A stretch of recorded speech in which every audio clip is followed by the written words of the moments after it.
Hey, welcome back to the Ramblings of a Designer. We are a weekly podcast. We talk about the latest in graphic design news from around the web.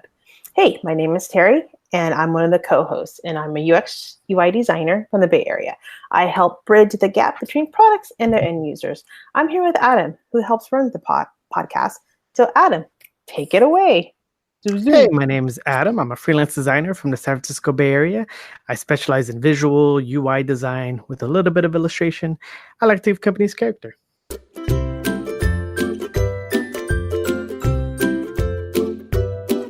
Oh yeah. Okay, Adam. So again, we talk about our week. So Adam, how was this past 7 days? Yeah, it's been just a lot of craziness, a lot of just little projects here and there.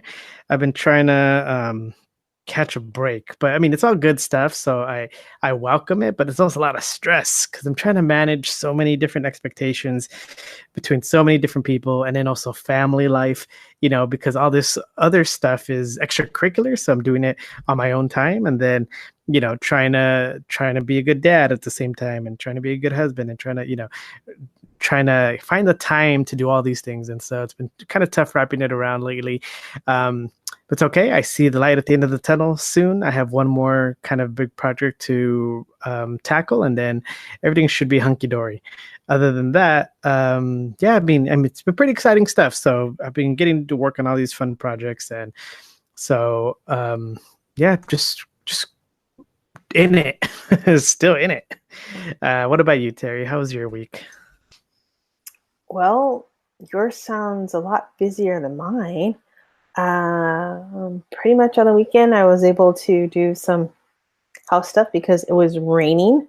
For everybody around the country. Our California weather has been very, very whack-a-mole or wackadoodle, whatever you want to call it. It's been rainy, sunny, cloudy, cold, hot, warm, very... Mother Nature is very... She's going all over the place. But anyways, so been dealing with that. I've actually started to read a new book called, well, actually, it's not a new book. It's by Steve Krug. Don't Make Me Think, but the revisit one. It's his third generation. So I've been reading that every day. And he brings up some really valid points like, oh, yeah, I remember that. And then also, too, I have been fighting the flu off and on for a couple of days. So being sick is not very fun at all.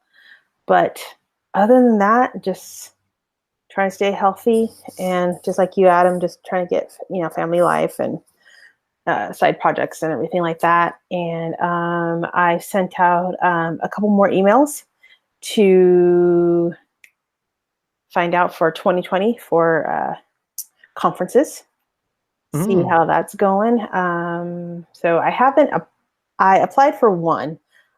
So I don't know if I'll get it or not, but we'll see. It's always good just to throw my fishing net out there and stuff like that. So That's pretty much about it for that. So any gripes?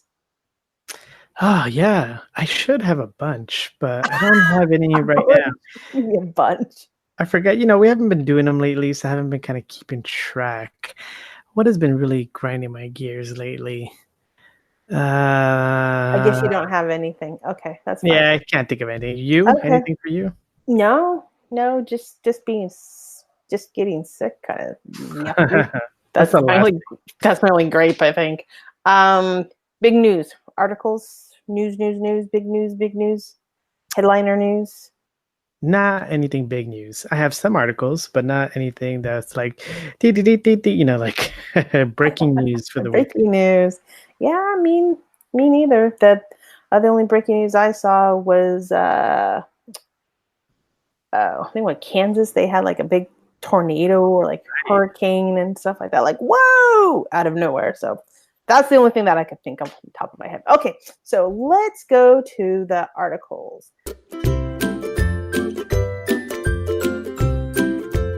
So what do we have, Adam?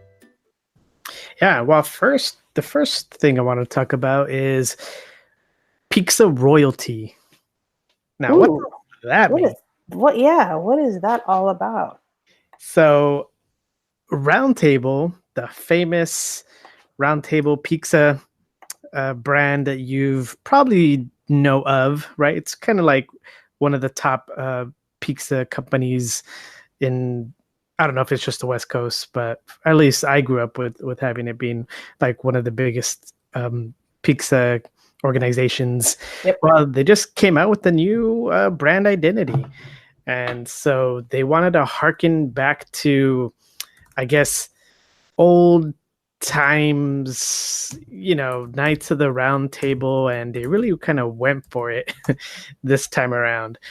So I want to talk about their press release. This is from prnewswire.com, and it talks about kind of just what they were thinking, right? So they decided that they needed a refresh, and so they kind of went back to their roots. So if you follow the Round Table Pizza, which you probably don't, but their original logo had a very kind of old English style font with it.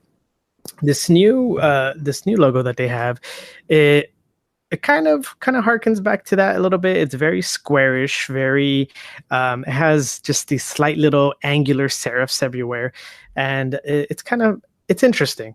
I would say overall it's very interesting. I think just the logo alone doesn't work as well, but when you see the whole identity they're trying to go with, it's kind of interesting. I kind of dig it. But I really kind of want to talk about the logo because it's the one part that kind of pointed out. I kind of wanted to point out the most, right? So one of the big things that they mentioned was that between the D and the T, it kind of forms a shape, right? So we call this negative space, like a negative space logo. And so in the negative space, it's kind of like the helmet of a knight. But the problem is that you'd have to be told that that's what it was, because it looks nothing like nothing like a knight. What, I see you're laughing. Why are you laughing there, Terry? Because you saw a knight. I thought, you know what? Oh my god, this is so lame. But it looks like it. Daffy Duck, right? No. Oh my god, I'm totally Walt Disney. There's Pluto. There's Mickey. The duck. Donald Duck. Donald Duck's nephews. Oh, that's what they remind me of. That's why I was like laughing. Like, really, a knight? Like, I see Donald Duck's nephews in there on the side. Anyway, go ahead. Sorry. Yeah, I feel like that logo or that thing will have to be called out every single time, because I kind of really doubt that people really would notice. I mean, they'll notice that it's a weird looking shape, but then if somebody says, "Oh, it's supposed to be a knight," you're like, okay, that's interesting." I feel like it'll get that. And what's interesting too is that if you go on their website and you kind of scroll down they kind of have like their logo kind of in a circular pattern. It's like in a circle. It says like Round Table Pizza since 1959, and then right in the middle, it takes the T, and then it takes a part of the D, and it's like cut. It's like they had to cut a little bit of the D off in order to keep that helmet shape, and then so you just kind of have this weird looking combination of letters. Like, it almost looks like an R with that shape, so it's like a lowercase r and an uppercase T, and then so you're just kind of confused when you look at it. You're like, what am I looking at? It took me a while, and then it wasn't until I read the article that I learned that it's supposed to be a helmet, and that's kind of what you're seeing, and that's sort of why it needed to be cut off like that. And so I just thought it was very weird. Overall, everything seemed very weird to me. Do I like the typography? Yeah, it's kind of interesting. Do I like the tag Pixel Royalty? Not so much. I think if they had everything that kind of was like in this kind of fun, lighthearted tone, but I haven't seen that until now, and so I'm like, okay, Pixel Royalty seems like it's kind of like they're being kind of cheeky, kind of fun, but it just seems kind of weird. And then the shape of the knight just seems kind of random to me too.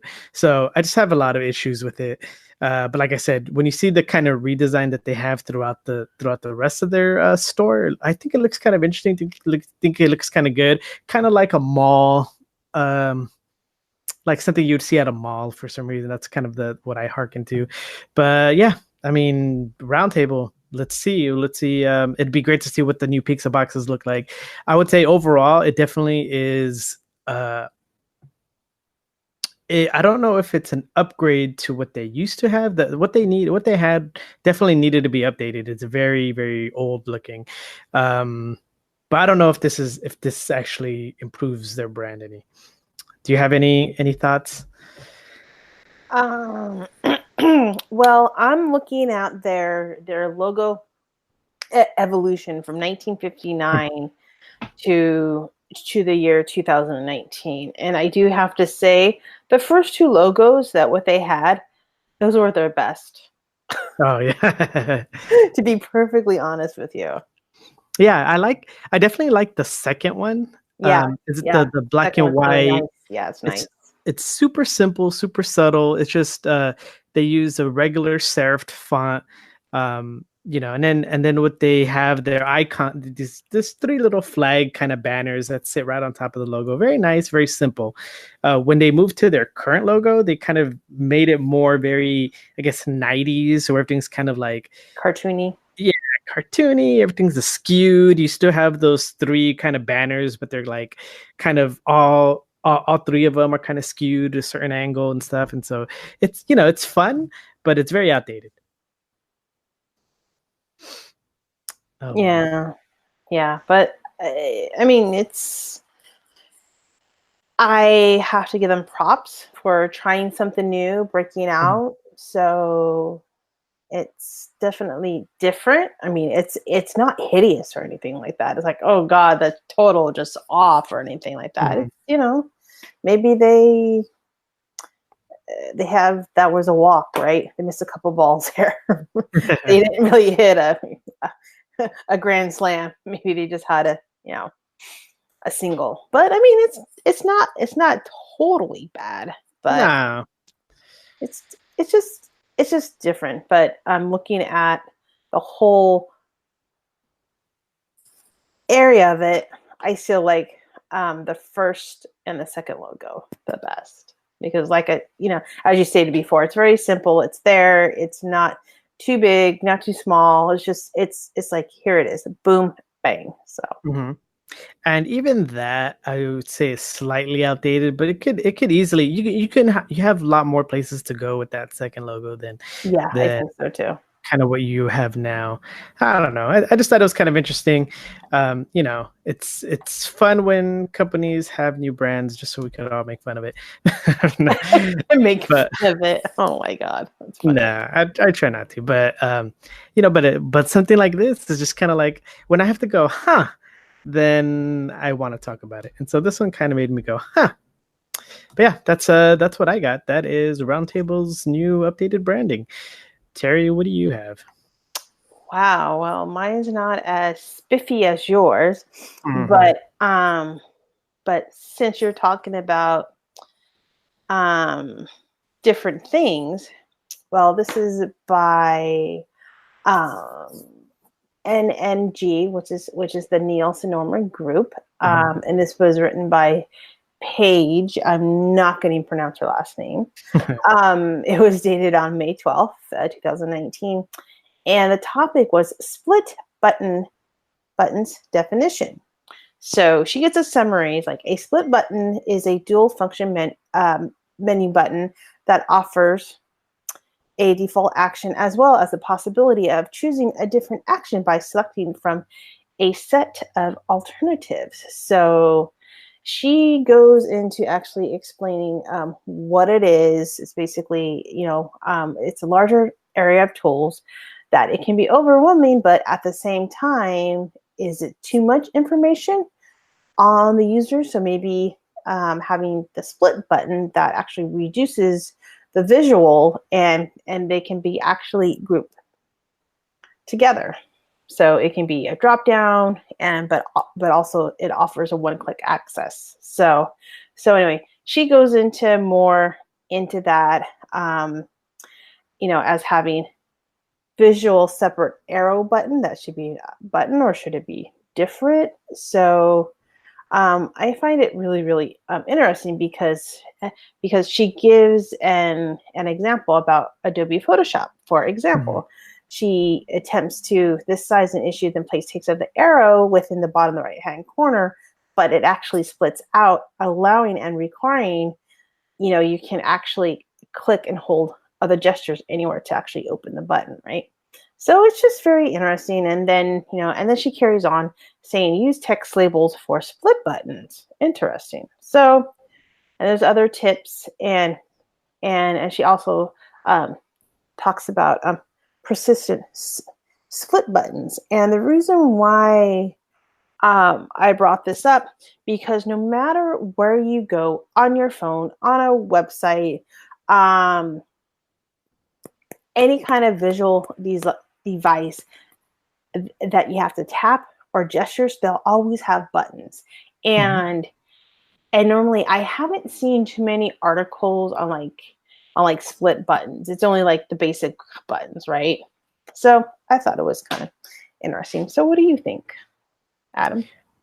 Yeah, it definitely does a pretty good talk on all things split buttons. Yeah, I think she made a lot of good points, saying that you should definitely have some sort of indicator of an arrow that you have more content to expand upon, and that everything should have text to accommodate it, because especially with like these Photoshop or all these kind of like softwares that we use, we can't just rely on the icons alone. They seem to be a little confusing at times, especially when there's additions and updates and stuff. And so definitely having some sort of text to go with it definitely makes sense. As far as the persistent button, I'm not too sure if it's something that stays on after the click. I don't know if I like that. I guess it depends on the situation. I'd have to see a use case for that, because it seems kind of to overkill, right? I'd have to see a good use for a persistent split button. But yeah, I definitely like the article. It seems pretty interesting. Yeah, talks about it. All right, so back to you, Adam. So what is your next article? Yeah, this comes from Toptal Design, and it is Design Principles, an Introduction to Visual Hierarchy, right? So as a visual designer, this is pretty much a lot of everything that I do. And so the article pretty much breaks down all the different types of visual hierarchy that you'll kind of need to deal with. And it does it had a good definition. I guess I lost it.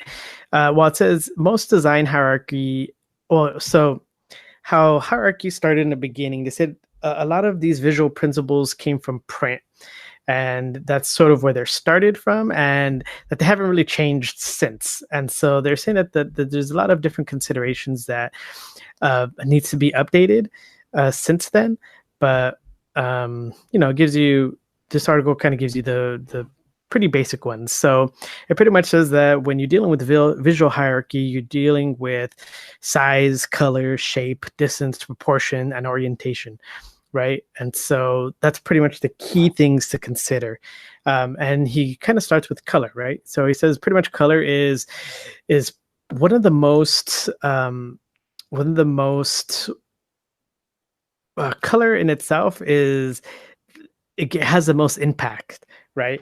When you're dealing with visual hierarchy, your eyes always tend to go to color first. That's why I kind of like to do color last, because sometimes you have too much color, your viewers lose focus, right? Color should be used as that last thing to direct them to look here and there, and not be used very in the beginning, because then you'll start to fight with your layout pretty quickly. But so he kind of just really goes over all the different parts of color and how you can group objects with color, and and pretty much that. Then he goes into size as a visual hierarchy, and that's pretty much what I use as my main starting point, right? The biggest areas, especially like the biggest groups of content, you deal with first, and then you kind of go with your supporting elements.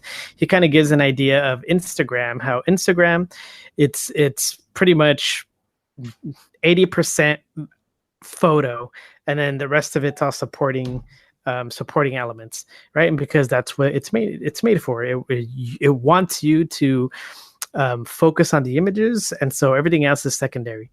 And so, yeah, that's where using size as a visual structural element is key. And so he goes into all the different forms, right? He talks about alignment. He talks about shape.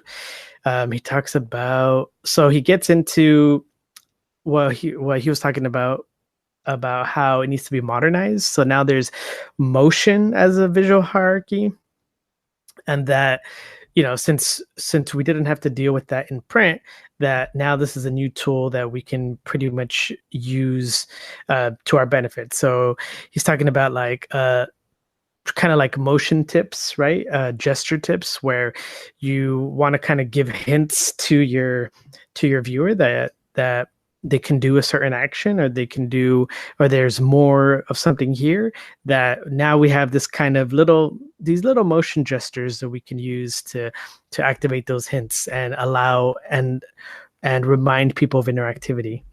And then he also mentions how sound hierarchy is kind of like a new thing going on as well. And how can we use sound to reinforce our visual hierarchy, right? How can we direct people by using sound in different interesting ways? And yeah, I mean, the article is a pretty good deep dive into visual hierarchy. Pretty much my take on it is, yeah, you start broad, and you go and you narrow down your range as you go. So if you think about like as a painting or a drawing, right?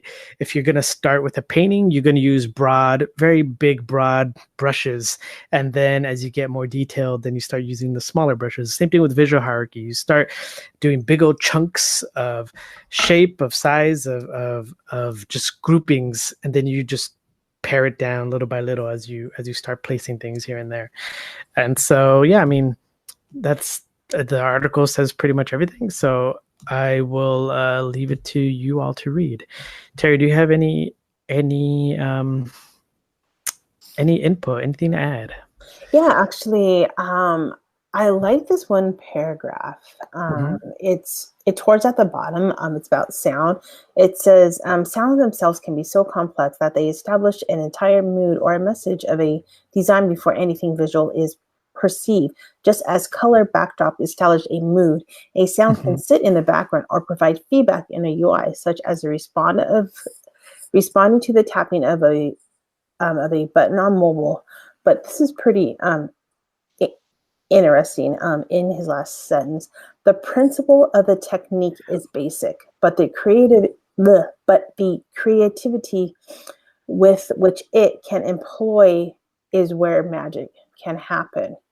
And that's where I find it kind of cool of when he says, with which it can employ where the magic can happen. Meaning, whenever you are doing design, or whenever you're trying to solve a problem, and you're just like looking at it, like, my God, how come I can't figure it out? Or maybe, and you come back and you're like, oh, it's like this. And then again, that's where the magic can happen, is when you're actually trying to solve something, and when you actually solve it. And basically, I really like that statement, how he just described sound, and how he gives really great detail of what it can do. Yeah. So like a perfect example is one that he brings up in the article. It's called, I think it's called I Remember. Yeah, it's called the site I Remember. And what the site is I guess it's to bring awareness to Alzheimer's. And so if you go to the website, it's pretty much just like this 3D sort of a bumpy landscape, but they're all made out of little dots. And so it kind of looks like, like a 3D black terrain where the hills are these little these little colored circles, and each of those little circles, they represent a memory, and as you're going navigating through the site, you just have this kind of like soft toned, um, kind of orchestral type music, very ambient type music, and it's just very beautiful, very interesting. And then as you go and you start going into clicking on like doing more of a deep dive into these memories, you just kind of see, I don't know if they're just user submitted kind of posts, and it's just an image with somebody's memory attached to it. And so, for example, I'll click on one of these. I already got that one. Okay, there's a picture of this little baby that says, I remember February 7th, 2018, my son's birthday. And then it's just a little picture of a baby. And so it's pretty nice and beautiful. And the sound kind of just really helps you get into this like mood. And so it's very interesting. So yeah, and it uses mouse motion controls as well. So you're kind of navigating this site sort of like if it was a video game. Mm-hmm. And yeah, I mean, you just kind of look through and it's pretty interesting. So yeah, that was my article. It was called it was from Toptal Design, and it was called Design Principles: An Introduction to Visual Hierarchy. Terry, what do you got? Okay, well, I'm just going to bounce off what you had. It's from UX Matters, and it's called A Design Language for Touch, Gesture, and Motion. And I thought this was the title underneath it says Mobile Matters. Mm-hmm. I thought it was kind of cute. This was written on May 6, 2019, and the column was written by Stephen, I'm going to try to pronounce his name, Hoober, Hoober, Hoober, or Hoober, something like that. Anyway, sorry, Stephen, if I mispronounced your name wrong. So he goes into explaining all kinds of gestures, right? Touch gestures and just motion. And then how he laid out his article was really interesting because he starts on the first things, like prototyping is a form of digital sketching. Whenever you need to develop, depict, or demonstrate motion, gesture, scrolling, or any type of interaction, you need a prototype, in which he is correct. So he goes over different gestures of like explaining and giving like really good examples on the phone, like in figure 2. Well, this is what you do with your phone. Usually of an inner touch because sometimes maybe the client is not thinking, or they use different terms, or whatever it might be. But anyway, and then this next main chunk, he shows about interaction of what it is, and basically how it goes and stuff. And then it's kind of funny of what he wrote down here. He says, the old school web design viewpoint of pages scrolling within a viewport is so prevailing that I must often be very careful indicating what part of a page actually scrolls and how. So he gives of a diagram, which is a figure 4, saying, what is the fixed header and the fixed bottom, I guess, not the footer. And then they say, oh, here's the scroll list, and you can scroll. So the next one, he talks about other gesturals and interaction. That's figure 5, and that's where there's a tap, person hold, and everything. So deep diptych motion. I just think it's just very, very, very interesting. And then he has a list of a few iconic representation of elements outside the app, or the web UI as they call it, like shared intents, email, SMS, camera settings, delay, sound, haptics, or vibration. So he keeps on talking about for like designing for hardware, buttons, blinking. I mean, and the list just goes on. And then we have our conclusions. But I thought it was kind of interesting to bring gesture and design and just interaction kind of all together. So, what do you think, Adam? I love gestures. it's not stuff that I really get to have a deep dive in when I design, because I usually just design for pretty static things. But seeing, like, especially just the diagram and the thoughts that would go into all these gestures are great. When he talks about the kinetics, the kinesthetics of gestures, where how the phone should act and move when it's placed in different ways. For example, like how the screen on your cell phone turns off when you put it up to your ear, knowing that you're going to be talking on the phone, so it turns off, right? How it knows when you're tilting it forward to kind of look at the time, and so it'll turn on and tell you the time for you. These little gestures are like super well thought out, and there has to be somebody. There's like a designer, a kinesthetic designer that kind of has to go in and do all these things, and kind of give us all these little tips and tricks, right? Or has to design all these stuff for us.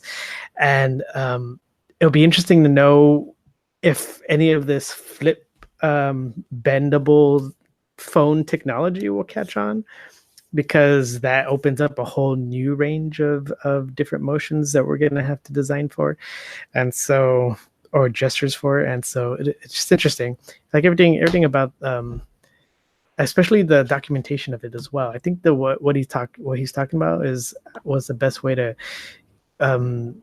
document all these type of gestures and hand gestures as well. And so overall, everything about it seems pretty fun. I love it. Yeah. Yeah, I thought it was a well written. Yeah, I love the diagram too. He does figure 11 where he just talks about all the different gestures as well. So it's like, oh, yeah, you need to have a shake motion. How do you represent a shake motion that somebody would know? How do you represent going towards the phone, or that you need to skew your phone in this way or that way, and that doing that motion? Oh, yeah, making into landscape mode.